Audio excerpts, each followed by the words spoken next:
cho nó nè không nhở tôi đã sợ nhầm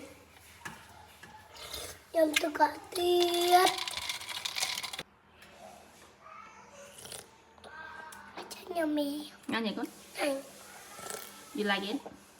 ឃើញថាកមាវីដេអូគឺបញ្ចូលសំឡេងដោយអាហៀមានការវល់ជាខ្លាំងវីដេអូថ្ងៃនេះខ្ញុំនឹងនាំអារម្មណ៍បងប្អូនមកធ្វើជាមួយនឹងភេសជ្ជៈរដូវក្តៅមួយគ្រាន់តែឃើញផ្លែឈើដែលខ្ញុំរើសយកមកប្រើណាបងប្អូនស្គាល់ហើយគឺផ្លែតង្កែនខ្ញុំប្រើផ្លែតង្កែនដោយសារផ្លែតង្កែនសាច់ច្រើន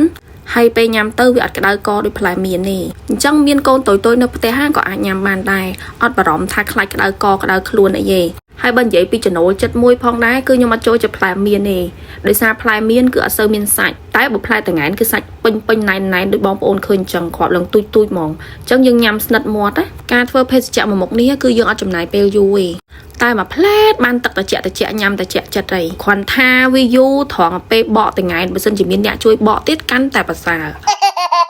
បន្ទាប់ពីយើងបកតង្កែនរួចហើយយើងទៅដាំទឹកខ្ញុំប្រើទឹកចំនួន2លីត្រចំណែកស្ករខ្ញុំប្រើកាចកូនចានទេបើបងប្អូនចូលចិត្តរៀងផ្អែមក៏ដាក់លើសនឹងទៅប៉ុន្តែខ្ញុំគិតថាប៉ុណ្ណឹងល្មមហើយដោយសារតង្កែនយើងវាមានជាតិផ្អែមដែរអញ្ចឹងល្មមតែពេលយើងរងាស់ទៅវាចេញជាតិផ្អែមចេញពីតង្កែនគឺវាល្មមមិនស្ករប៉ុណ្ណឹងហើយខ្ញុំបន្ថែមជាមួយនឹងស្លឹកតើយដើម្បីឲ្យទឹកតង្កែននឹងធំក្លិនឈ្ងុយដូចគេលក់អញ្ចឹងឥឡូវយើងចាក់តង្កែនដែលយើងបានបកមិញហ្នឹងចូលទៅក្នុងឆ្នាំងហើយ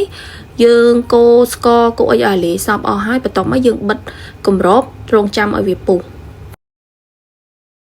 បន្ទាប់ពីតង្កែនយើងបានពុះហើយបងប្អូនឃើញមានពពុះឡើងមកអញ្ចឹងគឺបងប្អូនយកវែក